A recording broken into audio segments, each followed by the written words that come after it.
தமிழக மக்களுக்கு எப்போதும் நன்மை செய்து கொண்டே இருக்க வேண்டும், மக்களுக்காக அல்லும் பகலும் அயராது உழைத்து கொண்டே இருக்க வேண்டும் என்பதுதான் அஇஅதிமுகவின் ஒரே கொள்கை, லட்சியம் என கழக பொதுச் செயலாளராக மீண்டும் ஒருமனதாக தேர்ந்தெடுக்கப்பட்டுள்ள முதலமைச்சர் செல்வி ஜெயலலிதா உறுதிபட தெரிவித்துள்ளார்.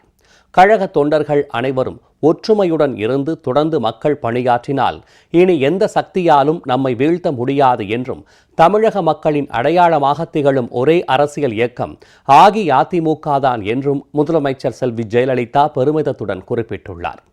அனைத்திந்திய அண்ணா திராவிட முன்னேற்ற கழக பொதுச் செயலாளராக போட்டியின்றி தேர்ந்தெடுக்கப்பட்ட முதலமைச்சர் செல்வி ஜெயலலிதா அஇஅதிமுக தலைமை கழகம் முன்பு திரண்டிருந்த பல்லாயிரக்கணக்கான தொண்டர்கள் முன்பு மீண்டும் தம்மை பொதுச் செயலாளராக தேர்ந்தெடுத்தமைக்காக அனைவருக்கும் நன்றி தெரிவித்து ஏற்புரையாற்றினார்.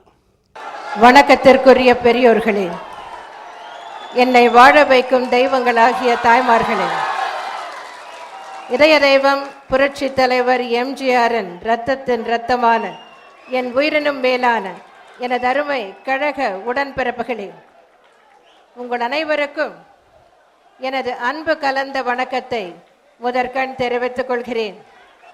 இதய தெய்வம் புரட்சி தலைவர் எம்ஜிஆர் அவர்களால் நிறுவப்பட்ட அனைத்திந்திய அண்ணா திராவிட முன்னேற்ற கழகம் என்னும் மாபெரும் மக்கள் இயக்கத்தின் பொதுச் செயலாளராக இன்று மீண்டும் என்னை நீங்கள் அனைவரும் ஒருமனதாக தேர்ந்தெடுத்துள்ளீர்கள்.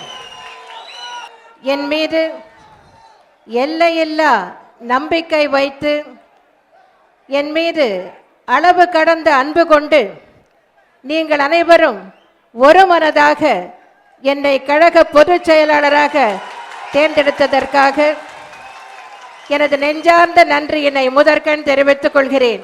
இந்த கழக பொதுச் செயலாளர் என்னும் பொறுப்பை மகிழ்ச்சியுடனும் நெகிழ்ச்சியுடனும் நான் ஏற்றுக்கொள்கிறேன். தமிழகத்தின் பல்வேறு பகுதிகளிலிருந்து சென்னைக்கு பயணம் மேற்கொண்டு எனக்காக இங்கே தலைமை கழகத்தில் வேட்புமனு தாக்கல் செய்த கழக உடன்பிறப்புகள் அனைவருக்கும் எனது உள்ளம் கனிந்த நன்றியை தெரிவித்துக் கொள்கிறேன். கால் நூற்றாண்டுக்கும் மேலாக கடந்த 26 ஆண்டு காலமாக நான் கழக பொதுச் செயலாளராக செயலாற்றி வருகிறேன். இந்த 26 ஆண்டு காலத்தில் கழகம் பிரமிக்கத்தக்க வளர்ச்சியை அடைந்துள்ளது.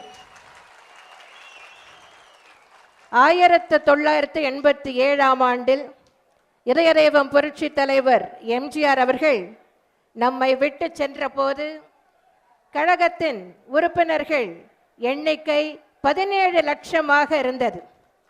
ஆனால் இன்று 2014 1,50,00,000 உறுப்பினர்கள் கழகத்தில் இருக்கிறார்கள்.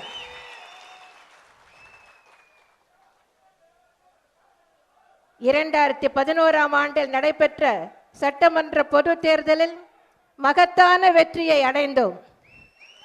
அதன் பின்னர் நடைபெற்ற உள்ளாட்சி அமைப்புகளுக்கான தேர்தல்களில் அனைத்து மாநகராட்சிகளிலும் நாம் வெற்றி பெற்று, பெரும்பாலான நகராட்சிகளிலும் வெற்றி பெற்று, ஒட்டுமொத்த உள்ளாட்சி அமைப்புகளுக்கான தேர்தல்களில் மகத்தான வரலாற்று சாதனையை படைத்தோம்.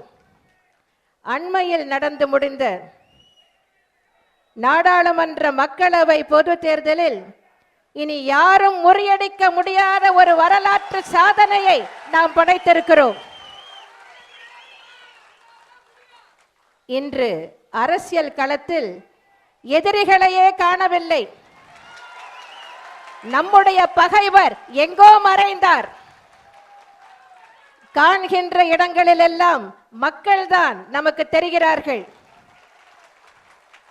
தமிழக மக்களுக்கும் இன்று தெரிகின்ற, அவர்கள் அடையாளம் கண்டுகொள்கின்ற ஒரே அரசியல் இயக்கம் அனைத்திந்திய அண்ணா திராவிட முன்னேற்ற கழகம்தான்.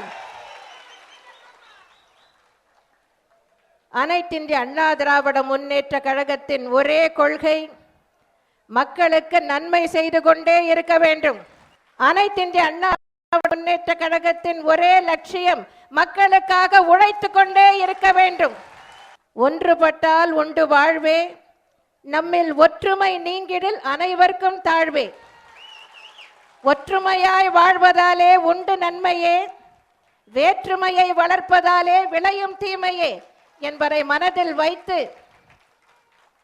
நாம் அனைவரும் ஒற்றுமையாக இருந்து தொடர்ந்து மக்கள் பணி ஆற்றினோம் என்றால் இனி நம்மை வீழ்த்த எந்த சக்தியும் இல்லை. வெற்றி மீது வெற்றி வந்து நம்மை சேரும், அதை வாங்கி தந்த பெருமை எல்லாம் உங்களை சேரும் என்று சொல்லி மீண்டும் ஒரு முறை கழகத்தில் உள்ள அனைத்து உறுப்பினர்களும் ஒருமனதாக என்னை கழக பொதுச் செயலாளராக தேர்வு செய்தமைக்கு எனது உள்ளம் கனிந்த நன்றியை மீண்டும் தெரிவித்துக் கொண்டு, அண்ணா நாமம் வாழ்க, புரட்சி தலைவர் எம்ஜிஆர் நாமம் வாழ்க என்று கூறி விடைபெறுகிறேன். நன்றி, வணக்கம்.